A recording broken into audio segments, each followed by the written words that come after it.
Chapter 31. I had about 30 seconds to enjoy the moment.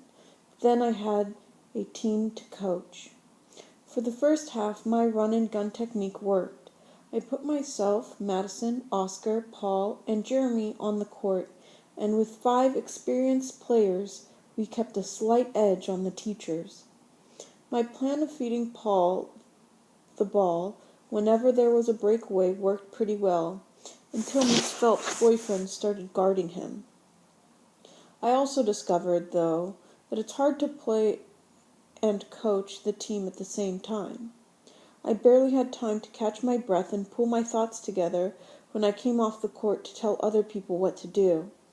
I decided to stick to coaching for a while, which meant that after Andrew subbed in, the only fresh legs we had were Talent, Ariana, and Gabby. Not exactly the dream team. Sloane was nowhere to be found. The lead slowly began to slip. Our 4-point lead sank to a 2-point lead. Then, right after the break, Mrs. Anderson drained a 3 to put the teachers up by 1. "Way to go, Barb!" shouted Miss Jurgensen as Mrs. Anderson sprinted by. I had to smother a laugh. Mrs. Jurgensen seemed to care about the game now that the teachers were ahead. As my team came off the court at halftime, I handed each player a water bottle, urging them to drink and get a little rest. Paul drank half his bottle in one gulp. Oscar crinkled his bottle nervously. I wanted to think of something brilliant to say, but I couldn't. "Keep up the good work. We'll catch them soon," I said. But inside, a little voice said, "We're going to lose, and it's your fault." Several minutes into second half, we went down to 33 to 25, and the starters were looking pretty ragged. Mrs. Anderson 3-pointers were killing us. Madison was pressing her hand into her side, which I knew meant she was getting a stitch from running so much. And for all his showing off, Paul was clearly starting to fade during the breakaways. Oscar and Jeremy were still hanging in there, but we needed more if we were going to win. I checked my roster again, hoping a new player would magically appear. Nope. Talent, Sloane, Ariana, and Gabby. Talent was sitting at one end of the bench, but Ariana and Gabby traded whispers. "Hey, Lucy," said Ariana in a low voice. "Lucy, can you come here for a minute?" For a brief moment, I pretended not to hear her. I was entitled to a little payback, wasn't I? I turned and looked at Ariana with one disdainful eyebrow raised, the way Coach Mike looked at us when we missed an easy basket. Stammered Ariana. I waited. The tough coach act was kind of fun. "Listen," said Ariana. "You have every right to be mad at us. It was just supposed to be a kind of joke, but it got out of hand." Gabby nodded. "Anyway," said Ariana, "we feel like dorks just sitting here while Sloane is pouting in the bathroom. I just wanted to tell you that if you play..." One second. "I just wanted to tell you that if you play us, we'll play for the team. No tricks, okay?" I studied Ariana. I had no reason to trust her or Gabby. But then again, if they started messing around, I could yank them off the court and have the entire school as my witness. They had played once. They had that in their favor. "You have 2 minutes to show me you're serious," I said. "Madison, Jeremy," I called. "You're coming out." Madison gave me a thunderstruck look when she saw Ariana and Gabby. I knew what she was thinking. "Are you crazy? These two?" Fwee! The game started back up, and Oscar, Paul, Ariana, Andrew, Gabby, and Ariana were in. The teachers had possession, but Gabby reached around and neatly stole the ball from Mr. Belloc. She passed the ball to Ariana, who drove past the second-grade teacher and flipped the ball for 2 points. Madison nodded approvingly. Now it was 33-27. Not bad. Gabby and Ariana still had some moves. Mrs. Anderson hit another 3. I made a mental note to Google her when I got home. Maybe she had gotten her library degree with a basketball scholarship. Oscar threw a long, arcing pass down the court to Paul. Paul tried to showboat the ball in and ended up missing. I looked at the clock. Only 4 minutes left. Paul and Andrew signaled for substitutions. I tapped Madison and Jeremy to let them know they should go back in. We were down by 9. Miss Phelps's boyfriend missed a shot, and Jeremy immediately got the rebound and passed it to Madison. Madison got into the lane and had to send up an off-balance attempt as Mr. Belloc lunged to block her. The ball went in on a prayer. We were down by 7. 36-29. Madison made 2 critical plays. She stopped a fast break by the teachers and hit a 3. And when Jeremy missed a pass, Madison dove for the ball and kept it alive as she slid out of bounds. Oscar packed it up for 2 points. Get back in there, I screamed as Madison scrambled to her feet. We can do it! Mrs. Jurgensen gave me a long look and snorted. Now it was 36-34. We had just under 90 seconds left. We were still behind, but I could feel the sweetness of the momentum swinging in our favor. I looked into the stands. Mom was sitting with Yipo. She could see me win this game. Behind me I heard a small, polite cough. It was Talent. The game's almost over, she said. Aren't you going to play me? She didn't sound mad or even like she was dying to get into the game. It was just a reasonable question. Aren't you going to tie your shoe? Aren't you going to play me? As far as I knew, the last time Talent played basketball was during last spring's school carnival at the mini basketball booth. A sickening feeling washed over me.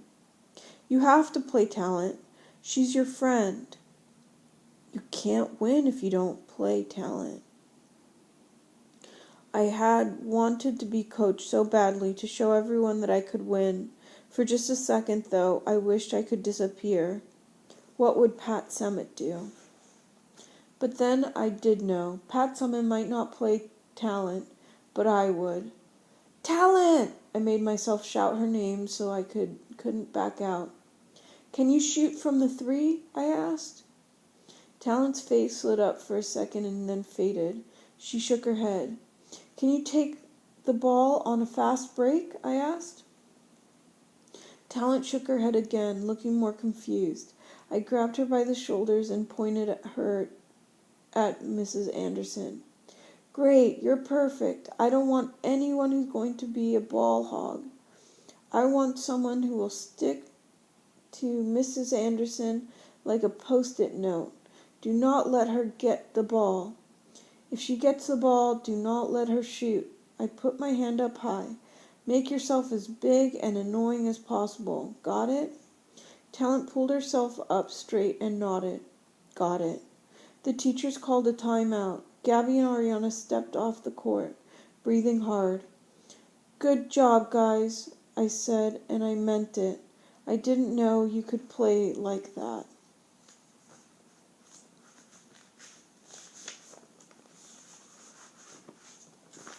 Hush, said Ariana.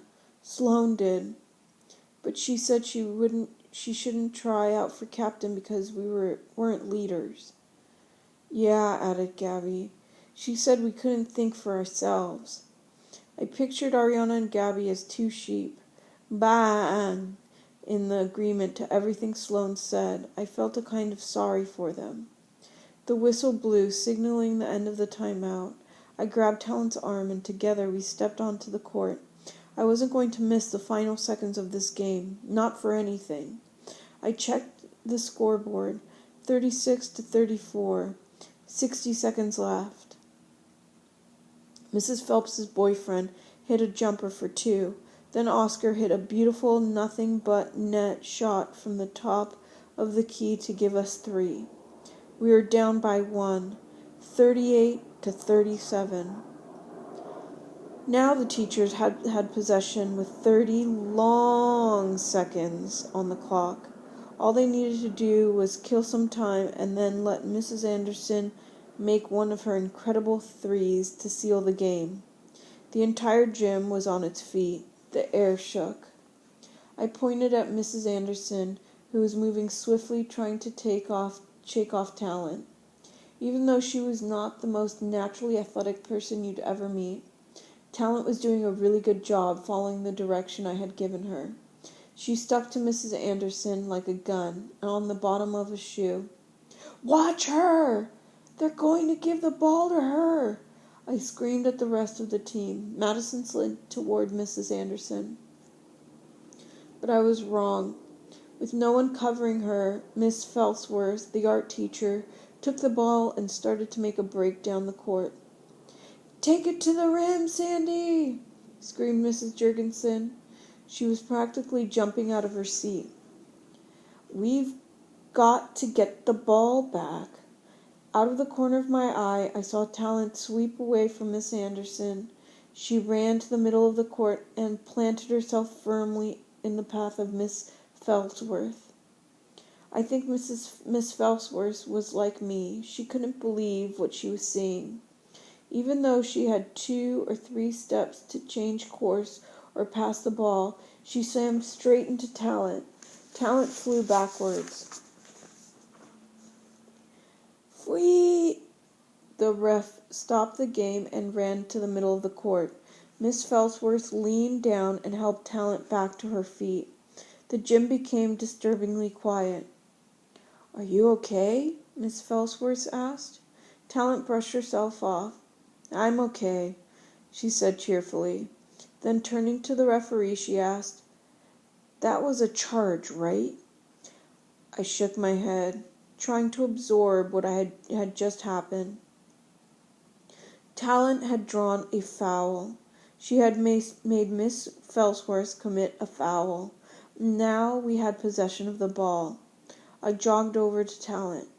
"How did you know to do that?" I asked. "Draw a foul?" Talent lifted her chin. "I read a book. You and Madison like basketball so much I wanted to see what all the fuss was about." She read a book to understand basketball? Had she ever heard of a television set? I couldn't believe it. This was our chance to lock up the game because Talent had read a book on basketball. I called my last timeout. 11 seconds left.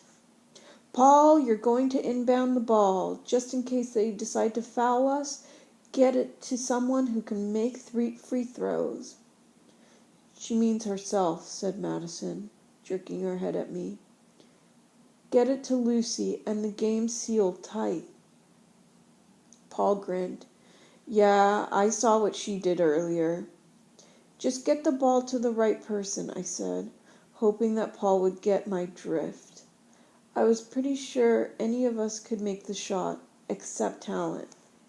We put our hands in and yelled, 1, 2, 3, let's go! The ref handed Paul the ball and blew the whistle. We have 5 seconds to inbound the ball. 5. Mrs. Anderson planted herself in front of me. I tried to cut around her, but she stuck with me. Paul looked over at me, hesitating. 4. Paul checked his other options. The 4 other teachers were swarming around Madison and Oscar, choking us off from a decent inbound shot. 3. I glanced over to the far side of the court. Talent was standing alone, completely unguarded, like me. The teachers had figured she wouldn't pose a threat. 2. I pointed to Talent. "Paul, what?" Me, give the ball to Talent. 1. Talent was perhaps the most surprised of anyone in the gym that she was getting the ball.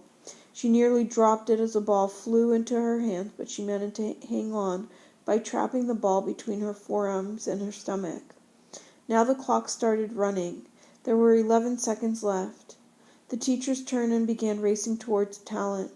At the same time, Talent realized that she had to change her position quickly. Mrs. Anderson bore down on Talent with the swiftness on a well-oiled library cart. "Don't pass the ball yet," I mentally commanded Talent. Mrs. Anderson could easily intercept a long pass from Talent. I wanted to get closer to Talent, to get the ball, and take the final shot. For the first time in my life, one of my mental messages actually worked.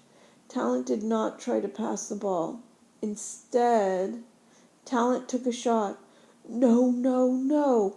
Why did I put her in?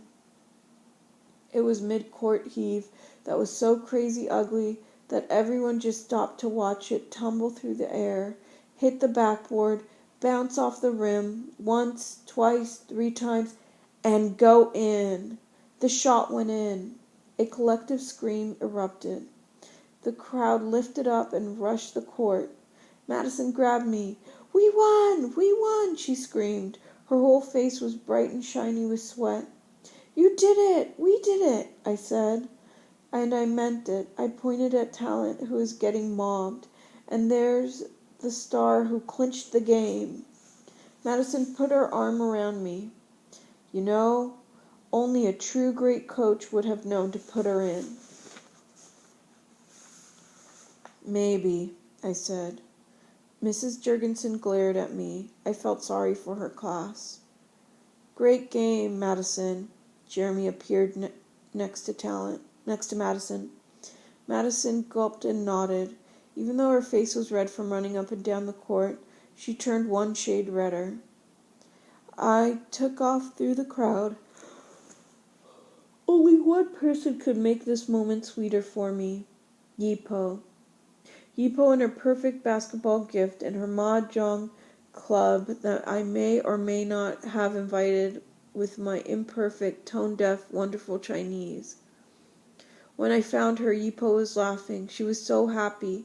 When she saw me, she held up one hand in the air. "High five," she said. I slapped her hand and then grabbed it, pulling Yipo with me through the crowd. It was time to make a few things clear. We walked together until I found the back of a certain person with a pink ribbon ponytail. I tapped her on the shoulder and waited for her to turn around. "Sloane," I said, "this is my great-aunt Yipo. She's my grandmother's sister from China." I put my arm around Yipo just to make sure Sloane understood. Then I turned to my aunt. "This is Sloane." Yipo looked Sloane over carefully and nodded slowly. Her meaning was clear. "I know you. I've seen you before." Sloane's eyes widened. Halloween night. Then she turned and walked away very, very quickly.